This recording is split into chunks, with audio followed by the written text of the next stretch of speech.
me.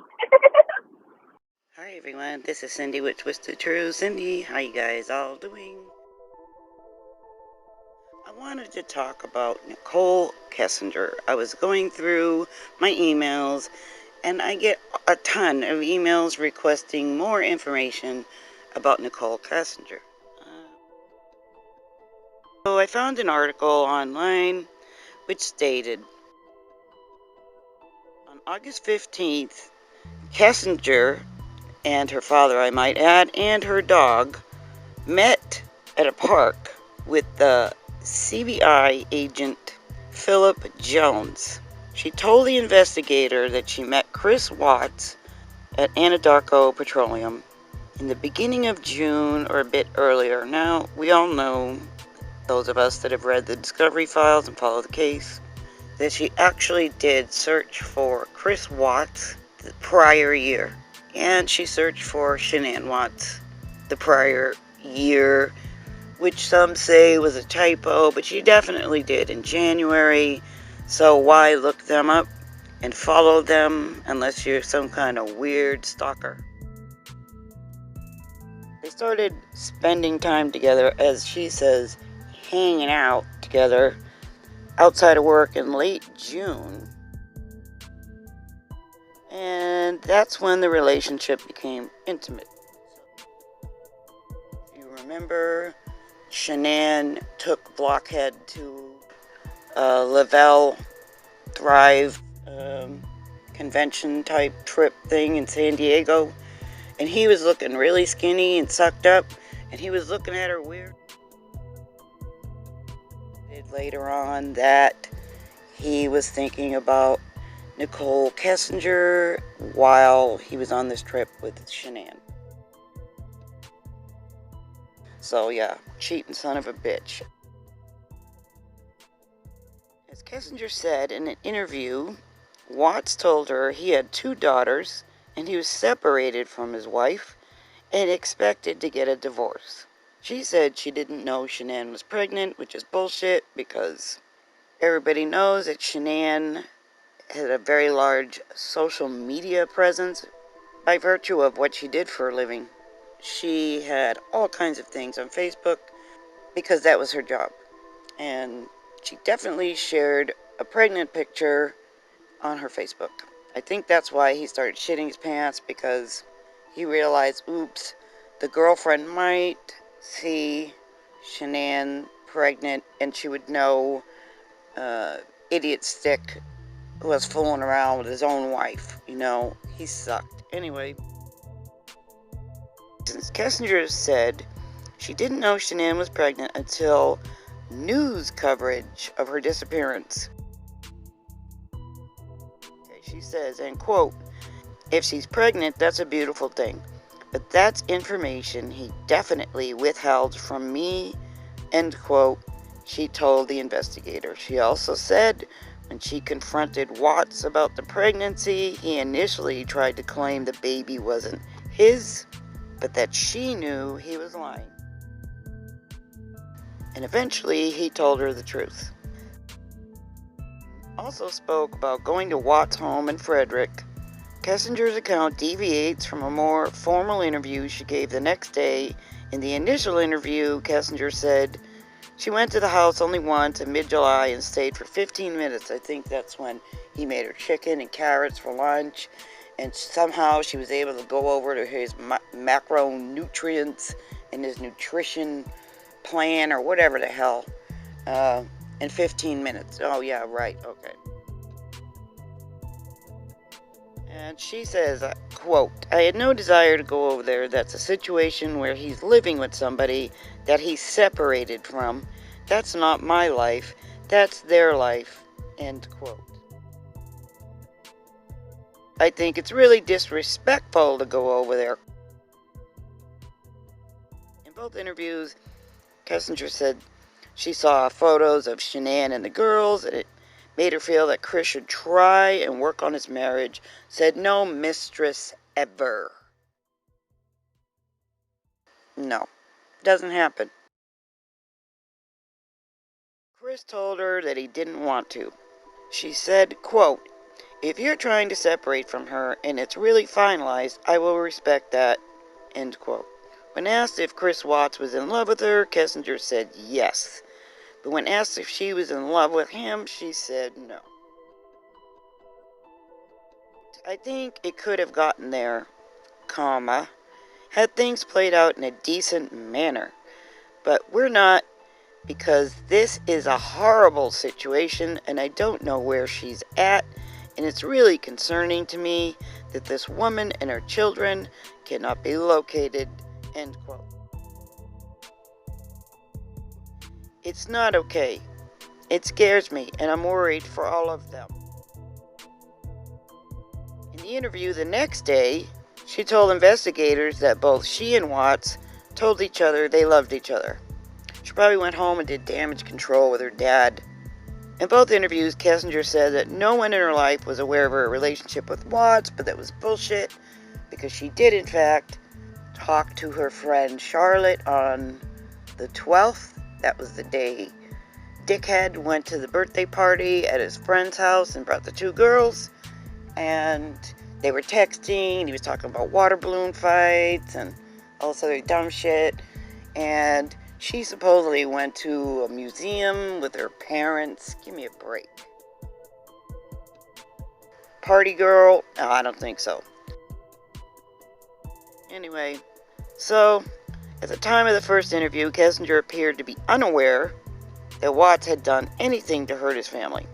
She told the investigators that in conversations with him that week, Watts seemed concerned but not panicked about his wife and daughters. He was concerned about his kids, definitely, but he didn't seem like he was at that point worried that something horrible had happened. Went on to say, quote, "He's a great dad. He's all about them. He loves those little girls."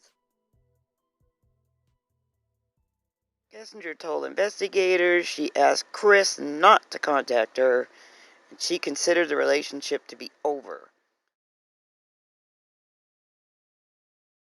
but that she had not officially ended it with him yet. And she supposedly told Watt, "If you find your family and they're all right, then you can go ahead and text me." Now, I don't know about you guys, but since day one, I have always believed that she knew and she rehearsed what she was going to say to the police. She did not want to be implicated. So she probably figured it was better to come forward, but, she met them in a park, she brought her dad. It's just really bizarre to me.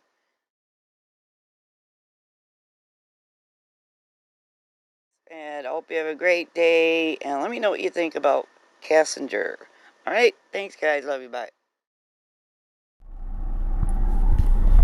Special Agent Philip Jones. Today's date is August 15th, 2018. Interviewing Nicole Kessinger with Mark Blair. Right up here.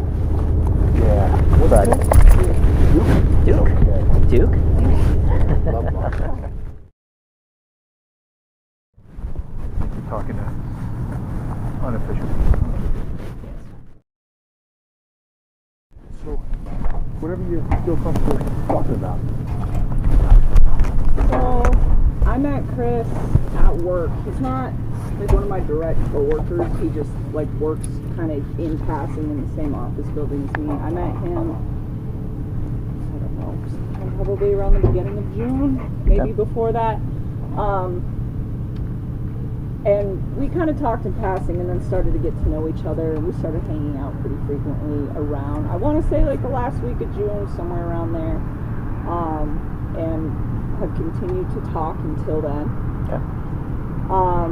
He informed me that he did have 2 kids. I knew that he had 2 daughters. He also told me that he was currently in the process of a separation from his wife. And so, are there mosquitoes on me? That he was in the process of a separation from his wife, and as far as I knew, that was becoming pretty finalized. And then Monday afternoon, he told me that she was like gone and he didn't know where she was. And at that point, I don't think that it set off any alarms in my head, just because, I mean, I have friends that I text, and if I don't hear from them for like 3 hours or 6 hours or even like a couple days, I don't feel concerned about where they're at, because it's kind of a standard thing for me. Bug? Are there mosquitoes? That he was in the process of a separation from his wife, and as far as I knew, that was becoming pretty finalized. And then Monday afternoon, he told me that she was like gone and he didn't know where she was. And at that point, I don't think that it set off any alarms in my head, just because, I mean, I have friends that I text, and if I don't hear from them for like 3 hours or 6 hours or even like a couple days, I don't feel concerned about where they're at, because it's kind of a standard thing for me. But then she didn't come home that night. I was like, okay, well, maybe she'll come back. And I was kind of under the impression, since they're separating, that maybe she decided to take the kids, maybe she decided to just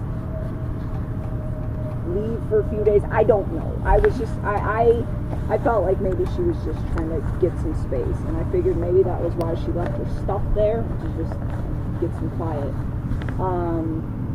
And then yesterday rolled around, and she's still not around. And that started to seem really concerning for me, that people still don't know where she is, and they don't know where those little girls are. And at that point, I was like, you know what? I hope something did not happen to her and did not happen to her children. And that was when I decided that it's probably a good idea to just come talk to you guys and just let you know that I've been spending time with Chris, and that's as far as this got. So that's it. Well, thank you. Appreciate it. So prior to June, did you know him? Did you guys have any? Did you know him? Any relationship? No. Didn't know him at all? No, I didn't know him at all.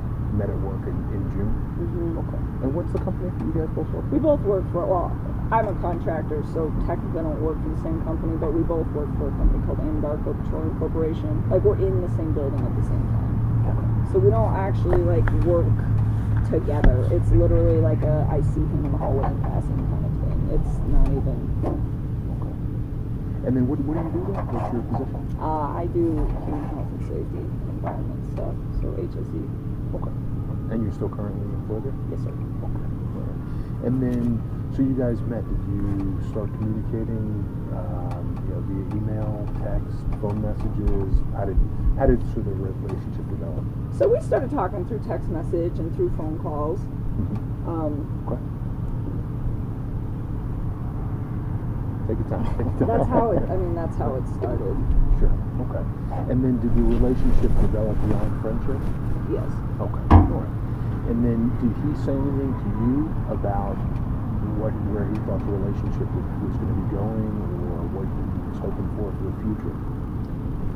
I think that he was looking for a relationship with me, but I knew that he was in the process of a separation. So for me, I was kind of having a hard time with that, where it's like, because he told me, oh, we're putting the house up for sale, and I told him, I'm not comfortable with considering you my significant other and vice versa while you are